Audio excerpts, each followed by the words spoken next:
We've got Vardy as a differential, as Anchor McCall is looking for a second striker. So Vardy is always... I want to first apologise because someone on Twitter asked me, should I get Vardy in? Should I captain him? And I said, don't captain him. He usually only scores 1 goal. And then, of course, he had the game week he had. So apologies for that. I don't always get it right.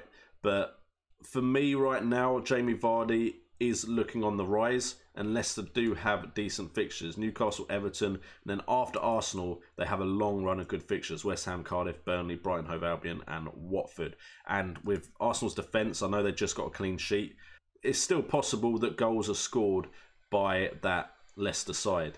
Now, Vardy's expected goals per game is at 2.63. Expected assists is lower at 0.28.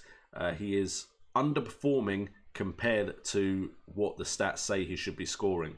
So there's a possible upturn in his goal scoring exploits. He's overperforming assist-wise though, but goals are the most important thing for a striker anyway.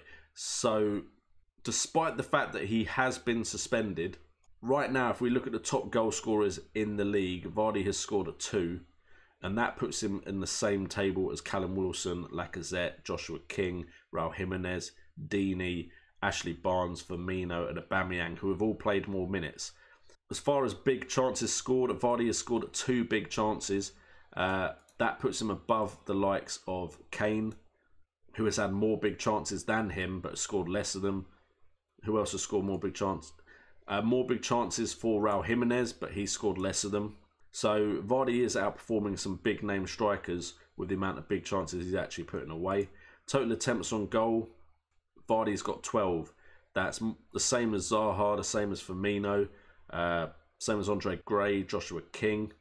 Big chances in total. Again, Vardy should be way down, but he's above Arnautovic, Benteke, Firmino, Gray, Murray, Aguero, Aubameyang, Deeney, Joshua King, Zaha, and he's had less game time, 4 games. So far, Vardy, despite the fact he's not been around that much, is still hanging about the top of the table for underlying stats for a striker. And with the fixtures getting easier, I definitely think that Leicester side are a decent attacking team and could be looking at Vardy getting some more points. Thing is, I doubt I'd ever captain him though, because I kind of stick with the players that I think can be really explosive. Every now and again I do take a risk, but usually that risk is picking one of the explosive players that everyone else isn't picking. So we'll see, but I don't think I'll captain him yet. But Vardy is definitely someone you can look at. The problem is you may have a squad that is built with only 1 expensive striker. If that's the case, it's hard to fit Vardy in. A ballsy move would be to go with Vardy up front as your main pricey striker, and that gives you a lot of money to spend on midfield, which is a possibility if the fixtures suggest that that would be the best move. But Vardy is definitely a look if he fits your squad structure. If you've got 2 expensive strikers, I think Vardy could be a good look for you. Okay, so Florin Sandu wants me to have a look at the Spurs midfield. So I suppose because of Spurs fixtures, a lot of people want a Spurs midfielder. Now the issue is, of course, Son is back. Dele Alli could be returning to fitness soon. Let's have a quick check of when he could be returning. Okay, so according to the site, he is not an injury worry anymore. Did he? Again, apologies, I've not had a chance to watch the games yet. But did Ali actually play? He played 12 minutes in the last game. So he could be back in the running for a place in the first 11. So if we look at midfielders, the issue, of course, is going to be that some midfielders have played more games than others when I look at their stats. So I can look at total attempts on goal, and I'm presuming Eriksen is top because he's played 6 games and played 540 minutes.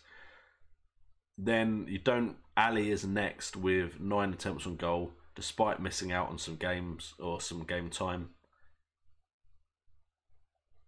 We then have Lucas Moura, who's had 8 attempts on goal as well. Lamela has had 7 attempts on goal with very few minutes. 69 minutes and he's had 7 attempts on goal. If Lamela could get into the starting 11 and keep those kind of numbers up, chance every 9.9 minutes, that would be a very good look, but the likelihood of that happening is low. And I think Lamella's kind of used as a sub against tired legs. Then Heung-min Son has had 3 goal attempts. Minutes per chance at 31.7. So I suppose minutes per chance would be a good way to compare it. Eriksen's got a minute per chance every 30.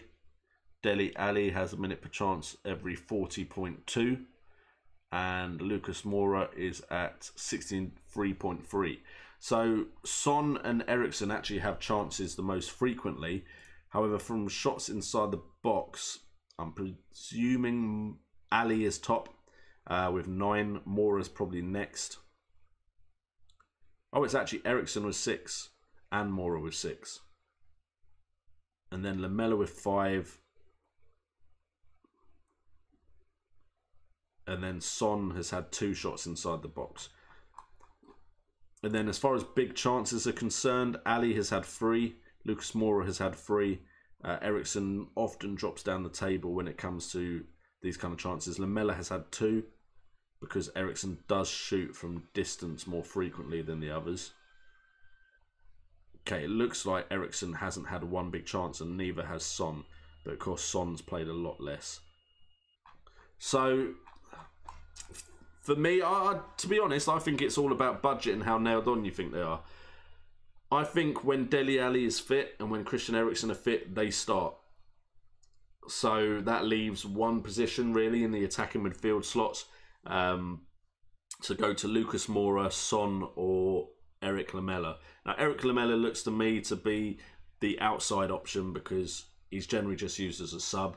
However, there's always been promise that Lamela could do well. Lucas Moura has had a good start to the season. Son has that history in that Spurs side though, and greater consistency over his career. So, I mean, in that price bracket, I think Dele Alli is just a bit more expensive than Son. So if you were looking, if you have 9 million, it'd be Eriksen or Ali. If you needed to spend less than that, Son is 8.3, Moura is cheaper at 7.4. You could look at Lucas Moura, but it's just risky. If I was determined to get a Spurs midfielder and not risk the rotation, it would be Ali or Eriksen. And so for that, I need 9 million, which could mean some team surgery. That's the reason I've gone Trippier, is because I've kind of got that Spurs cover without going into that midfield. I think Trippier and Kane are probably the easy routes into that side where you don't have to worry about too much.